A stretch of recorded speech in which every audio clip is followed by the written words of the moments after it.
Hey guys, welcome back to the channel. तो ये है हमारा HTML का लेक्चर 2। तो इसमें हम इनलाइन टैग के बारे में डिटेल में जानने वाले हैं। तो चलो इसे स्टार्ट करते हैं। तो सबसे पहले हम क्या करते हैं कि VS कोड में फ़ोल्डर को ओपन करते हैं।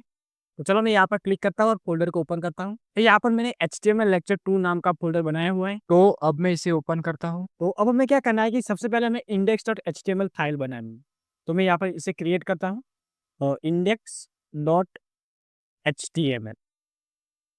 ओके, तो मैंने यहाँ पर इसे क्रिएट कर दिया है। तो इसके बाद हमें क्या करना है कि यहाँ पर एक्सक्लेमेशन मार्क लिखना है और उसके बाद एंटर कर देना है, जिससे कि हमारा बॉयलर प्लेट कोड आ जाएगा। अब मैं क्या करता हूँ कि यहाँ पर टाइटल में HTML लेक्चर 2 लिख देता हूँ। ओके, और इसे कंट्रोल एस कर देता हूँ। तो चलो अब हम स्टार्ट करते हैं।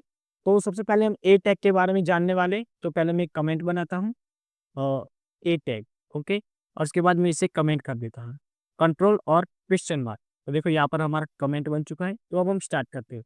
तो ए टैग का काम क्या होता है कि ये किसी भी टेक्स्ट पे लिंक को ऐड कर सकता है। चलो मैं क्या करता हूँ, सबसे पहले ए टैग बनाता हूँ। तो यहाँ पर href लिखा है। तो ये क्या है कि ये एक एट्रीब्यूट है और इसमें हम लिंक को पेस्ट करते हैं। और वो जो लिंक होती है ना, वो मतलब ए टैग के बीच में जो टेक्स्ट होता है ना, वहाँ पर अप्लाई होता है। तो मैं यहाँ पर लिखता हूँ गूगल। तो अब मैं क्या करता हूँ, तो मैं यहाँ पर मतलब गूगल के लिंक को पेस्ट करता हूँ। और उसके बाद हम क्या करते हैं, इसे कंट्रोल एस करते हैं। और उसके बाद इसका आउटपुट देख के तो मैं यहाँ पर क्लिक करता हूँ गो लाइव। तो देखो यहाँ पर हमें आउटपुट दिखाई दे रहा है। अब जब मैं यहाँ पर क्लिक करता हूँ ना, तो google.com ओपन हो जाता है। तो मतलब यही ए टैग का काम होता है।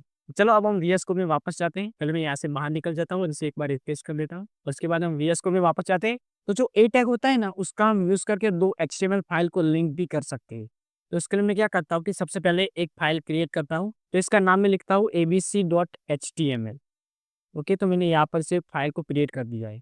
उसके बाद क्या करते हैं कि हमारे index.html में जाते हैं और यहाँ पर ए टैग बनाते हैं और इसमें मैं ABC लिख देता हूँ। अब इसके बाद हम क्या करेंगे कि यहाँ पर href है ना, यहाँ पर आपको ए लिखना है। तो जैसे आप ए लिखेंगे तो आपको ऑटो सजेशन में abc.html का मतलब सजेशन आ जाएगा। आपको यहाँ पर एंटर करना है, जिससे कि यहाँ पर ये लिंक हो जाएगी। तो अब मैं यहाँ पर वी आर टैग को भी यूज़ कर लेता हूँ, जिससे कि क्या होगा कि मतलब ये नेक्स्ट लाइन में आ जाएगा। तो कंट्रोल एस करते हैं और उसके बाद आउटपुट देखते हैं। चलो ये देखो हमारा ये एबीसी आ चुका है। तो जैसे ही मैं यहाँ पर क्लिक करूँगा, तो ये हमारे abc.html वाली फाइल ओपन हो चुकी है। देखो यहाँ पर लिखा है abc.html। तो देखो यहाँ पर अभी तक हमने कोई कंटेंट पुट नहीं किया था, इसलिए यहाँ पर कुछ दिख नहीं रहा है। चलो अब मैं क्या करता हूँ कि यहाँ पर मतलब VS को मैं वापस जाता हूँ और abc.html में हम कुछ लिखते हैं। तो यहाँ पर मैं एक p टैग बनाता हूँ और इसमें लिखता हूँ दिस इज़ ABC और इसे सेव कर देता हूँ और उसके बाद हम वापस जाते हैं। तो पहले क्या करेंगे कि यहाँ पर एक बार बैक करेंगे और उसके बाद रिफ्रेश करेंगे, जिससे कि हम हमारे index.html मतलब मेन फाइल में आ जाएँगे। इसके बाद देखो हम फिर से यहाँ पर क्लिक करेंगे ABC पर, तो हमारी ये abc.html वाली फाइल ओपन हो जाएगी। तो देखो अब हमारा आउटपुट यहाँ पर दिखाई दे रहा है। तो इस तरह से हम मतलब 2 HTML फाइल को एक-दूसरे से लिंक कर सकते हैं। तो चलो अब हम VS कोड में वापस जाते हैं। पहले मैं इसे बैक कर लेता हूँ और उसके बाद इसे रिफ्रेश कर देता हूँ और उसके बाद हम VS कोड में जाते हैं। तो चलो अब हम आगे बढ़ते हैं और यहाँ पर मैं एक कमेंट बनाता हूँ, उसमें लिखता हूँ बी टैग। तो चलो अब हम बी टैग की बात करते हैं। पहले मैं इसे कमेंट कर देता हूँ, कंट्रोल और क्वेश्चन मार्क। ये हमारा कमेंट बन चुका है। तो अब जो बी टैग होता है ना, उसका काम क्या होता है कि वो किसी भी टेक्स्ट को बोल्ड करता है। तो चलो पहले मैं यहाँ पर बी टैग बनाता हूँ और उसके बाद इसमें लिखता हूँ वेलकम लिखता हूँ और उसके बाद इसे कंट्रोल एस करते हैं और उसका आउटपुट देखते हैं। चलो, तो ये देखो हमारा वेलकम यहाँ पर मतलब बोल्ड में लिखा हुआ आ रहा है। तो इसे नेक्स्ट लाइन में लाने के लिए पहले मैं VS कोड में जाता हूँ और उसे एक बार वी-आर टैब लगा देता हूँ, जिससे कि ये ब्रेक हो जाए। ओके, और कंट्रोल एस करते हैं और वापस जाते हैं। तो देखो हमारा मतलब वेलकम है वो नेक्स्ट लाइन में आ चुका है। तो ये वी टैग का काम होता है। अब देखो आप क्या कर सकते हैं, मतलब किसी टैग के अंदर दूसरे टैग को भी यूज़ कर सकते हैं। जैसे कि यहाँ पर मैं एक पी टैग बनाता हूँ और यहाँ पर लिखता हूँ this is a me tag. अब हम इस पूरे पी टैग को बोल्ड कर सकते हैं। तो इसके लिए हमें क्या करना है कि इस पी टैग को मतलब बी टैग के बीच में हमें लिखना होगा। तो पहले मैं यहाँ पर बी टैग को लिखता हूँ। अब जो इसका एंड टैग है ना, उसे मैं यहाँ से सिलेक्ट करता हूँ और यहाँ से ड्रैग करके पी टैग के एंड में लगा देता हूँ। तो देखो अब ये बी टैग के बीच में पी टैग आ चुका है। तो अब क्या होगा, जो ये पी टैग है ना, वो भी बोल्ड हो जाएगा। तो देखो मैं यहाँ पर कंट्रोल एस करता हूँ और उसके बाद हम इसका आउटपुट देखते हैं। तो देखो, ये हमारा पैराग्राफ था, ये भी बोल्ड हो चुका है। तो यहाँ पर हमने लिखा था this is a me tag, तो देखो ये भी बोल्ड हो चुका है। तो ऐसे करके हम टैग के अंदर दूसरे टैग को लिख सकते हैं। तो चलो अब हम वापस जाते हैं वीएस कोड में और अब बात करते हैं हम तीसरे टैग के बारे में, वो है आई टैग। तो मैं पहले कमेंट बनाता हूँ, आई टैग, ओके, और उसके बाद इसे कमेंट कर देता हूँ, ओके। तो देखो, जो आई टैग होता है ना, उसका काम क्या होता है कि वो किसी भी टेक्स्ट को इटैलिक में कन्वर्ट करता है। तो देखो मैं यहाँ पर लिखता हूँ, पहले आई टैग बनाता हूँ और इसमें मैं लिखता हूँ हेलो, और इसे कंट्रोल एस करते हैं और उसके बाद इसका आउटपुट देखते हैं। तो देखो ये हमारा हेलो इटैलिक में आ चुका है। तो आई टैग का ये काम होता है। और अब हम वापस जाते हैं वीएस कोड में। तो अब हम चौथे टैग के बारे में बात करते हैं। तो मैं पहले कमेंट बनाता हूँ और इसमें लिखता हूँ स्ट्रॉन्ग टैग, ओके, और उसके बाद मैं इसे कमेंट कर देता हूँ, कंट्रोल क्वेश्चन मार्क। तो यहाँ पर हमें कमेंट बना दिया इसीलिए। तो अब हम स्ट्रॉन्ग टैग का यूज तब करते हैं जब हमें किसी भी टेक्स्ट को मोस्ट इंपॉर्टेंट दिखाना होता है, और ये एसईओ के पर्सपेक्टिव से भी बहुत ही इंपॉर्टेंट है, और ये मतलब टेक्स्ट को बोल्ड भी कर देता है। तो देखो मैं यहाँ पर स्ट्रॉन्ग टैग बनाता हूँ, तो इसमें मैं लिखता हूँ मोस्ट इंपॉर्टेंट। अब इसे कंट्रोल एस करते हैं और इसका आउटपुट देखते हैं। तो देखो यहाँ पर देखो मोस्ट इंपॉर्टेंट बोल्ड आ चुका है। तो देखो जो स्ट्रॉन्ग टैग है ना, इसका काम मतलब बी टैग जैसा ही है, पर इसके अलावा ये एसईओ के पर्सपेक्टिव से भी बहुत ही इंपॉर्टेंट है। तो हम स्ट्रॉन्ग टैग को तब यूज करते हैं जब हमें किसी भी वर्ड को मोस्ट इंपॉर्टेंट दिखाना होता है। तो चलो अब हम वीएस कोड में जाते हैं और नेक्स्ट टैग की बात करते हैं। चलो अब हम आगे बढ़ते हैं और मैं यहाँ पर एक कमेंट बनाता हूँ और स्मॉल टैग, ओके, और उसके बाद इसे भी कमेंट कर देता हूँ। तो देखो स्मॉल टैग का काम क्या होता है कि देखो उसके नाम से ही पता चल रहा है। तो स्मॉल टैग होता है ना, वो किसी भी टेक्स्ट को स्मॉल दिखाता है। तो जो टेक्स्ट स्मॉल टैग में लिखा होता है ना, वो पी टैग से भी छोटा होता है। तो देखो मैं यहाँ पहले मैं क्या करता हूँ कि यहाँ पर एक बी आर टैग को बना देता हूँ, जिससे कि मतलब हमारा आउटपुट नेक्स्ट लाइन में आए। और उसके बाद यहाँ पर मैं स्मॉल टैग बनाता हूँ। उसके बाद मैं यहाँ पर लिखता हूँ this is a small tag, उसे कंट्रोल एस करते हैं और उसके बाद इसका आउटपुट देखते हैं। तो देखो यहाँ पर this is a small tag कितना छोटा आ रहा है। तो देखो इस यहाँ पर हमने पी टैग बनाया था, तो ये पी टैग से भी बहुत ही छोटा आ रहा है। तो जब हमें किसी भी टेक्स्ट को बहुत ही छोटा दिखाना होता है, तब हम स्मॉल टैग का यूज करते हैं। तो चलो अब हम वीएस कोड में जाते हैं और आगे बात करते हैं। तो चलो यहाँ पर मैं एक कमेंट बनाता हूँ, यहाँ पर 6 लिखता हूँ, इसके बाद यहाँ पर लिखता हूँ बिग टैग, ओके, और उसके बाद इसे कमेंट कर देता हूँ, कंट्रोल और क्वेश्चन मार्क। तो देखो अब जो बी टैग होता है ना, उसका काम क्या होता है कि वो किसी भी टेक्स्ट को मतलब बड़ा दिखाता है। तो चलो पहले मैं यहाँ पर लिखता हूँ बिग, और उसके बाद अब मैं यहाँ पर लिखता हूँ this is a big tag, इसे कंट्रोल एस करते हैं और उसके बाद इसका आउटपुट देखते हैं। तो देखो यहाँ पर मैं this is a big tag मतलब बड़ा दिख रहा है। तो जो बिग टैग होता है ना, उसका काम ये होता है। तो चलो अब हम वीएस को में वापस जाते हैं। तो चलो अब हम नेक्स्ट टैग की बात करते हैं। तो मैं यहाँ पर कमेंट बनाता हूँ और इसमें लिखता हूँ सिलेक्ट टैग, और इसे कमेंट कर देता हूँ, कंट्रोल क्वेश्चन। तो सिलेक्ट टैग को यूज करके हम ड्रॉप डाउन लिस्ट बना सकते हैं, और मोस्टली हम इसे फॉर्म टैग में यूज करते हैं। तो जब हम फॉर्म टैग को पढ़ेंगे, तब हम सिलेक्ट टैग के बारे में डिटेल में जानने वाले हैं। इसके अलावा इनपुट टैग और लेबल टैग भी होता है, इसे भी हम फॉर्म टैग में यूज करते हैं। तो इसे भी हम जब फॉर्म टैग पढ़ेंगे, तब हम उसे पढ़ने वाले हैं। तो पहले मैं उन दोनों को यहाँ पर कमेंट में लिख देता हूँ, इनपुट टैग और दूसरा है लेबल टैग।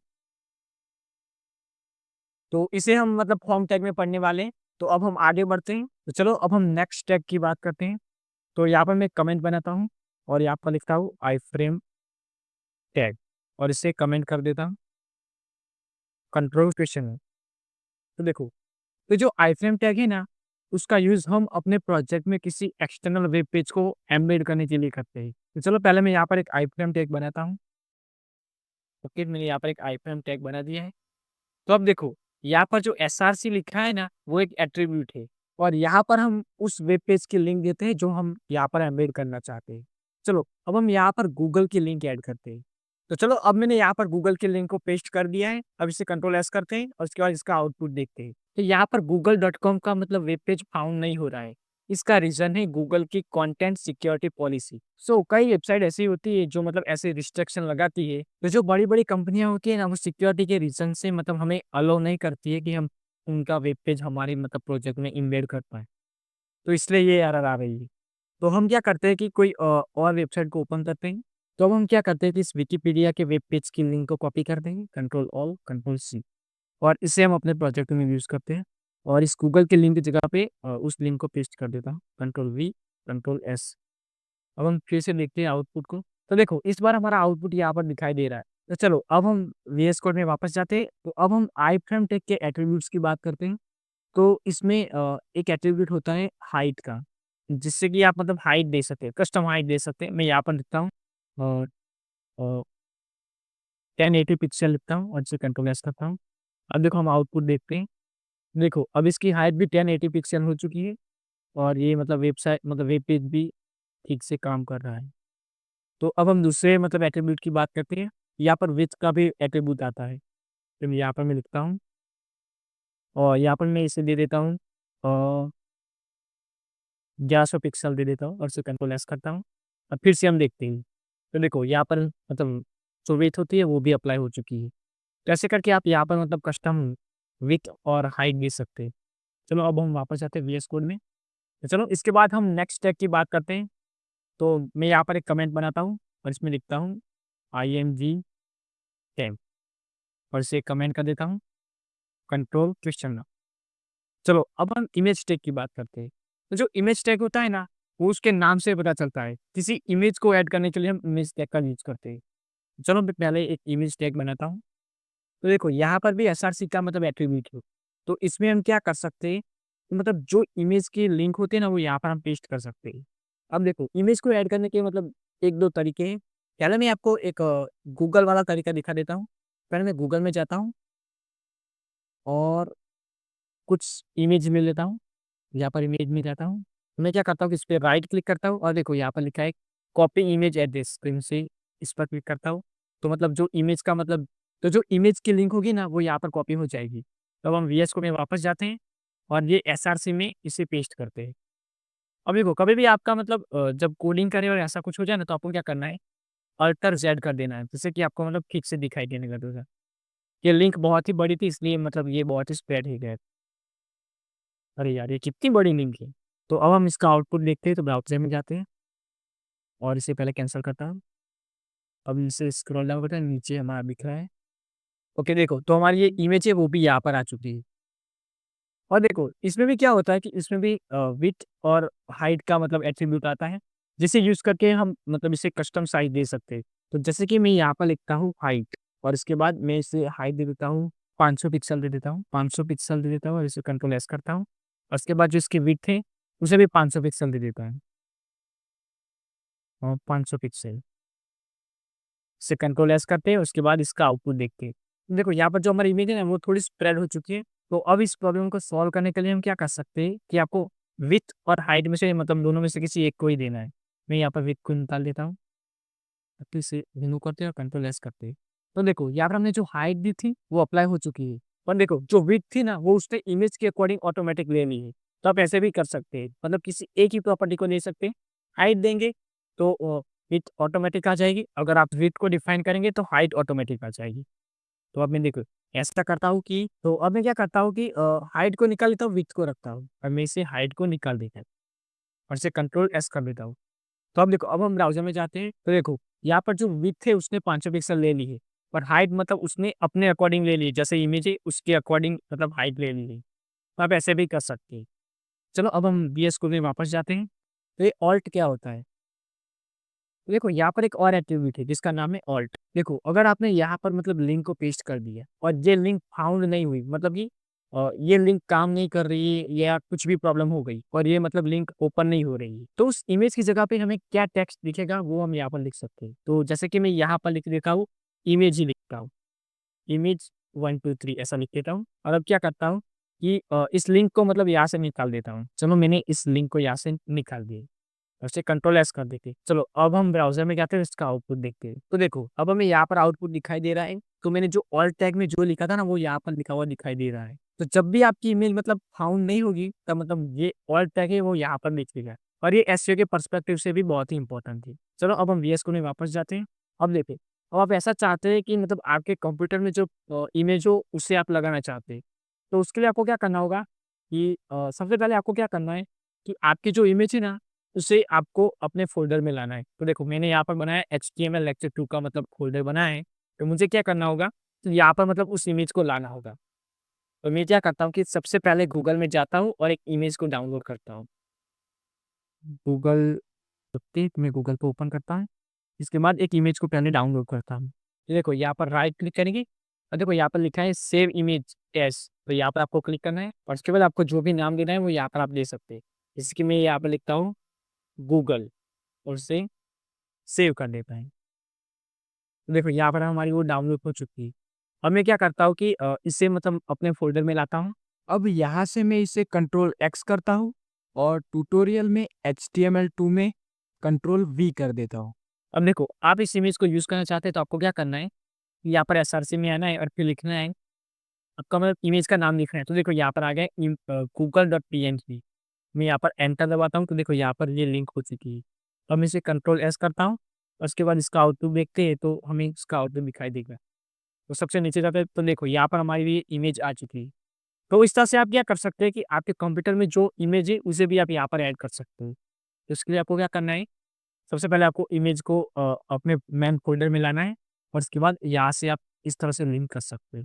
चलो अब ये आईफ्रेम टैग वाला है ना, ये मुझे बहुत ही मतलब आउटपुट देखने में बहुत ही मतलब डिस्टर्ब कर रहा है। तो इसे क्या करते हैं कि इसे थोड़ा छोटा कर देते हैं और इसकी मतलब जो हाइट है ना उसे कम कर देते हैं।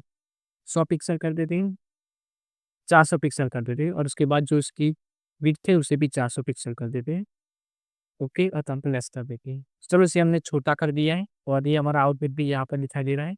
और इसे क्या करते हैं कि इस यहाँ पर एक बीआर टैग भी लगा देते हैं, जिससे कि हमारा मतलब आउटपुट नेक्स्ट लाइन में आ जाए और उसके बाद यहाँ पर भी एक बीआर टैग लगा देते हैं।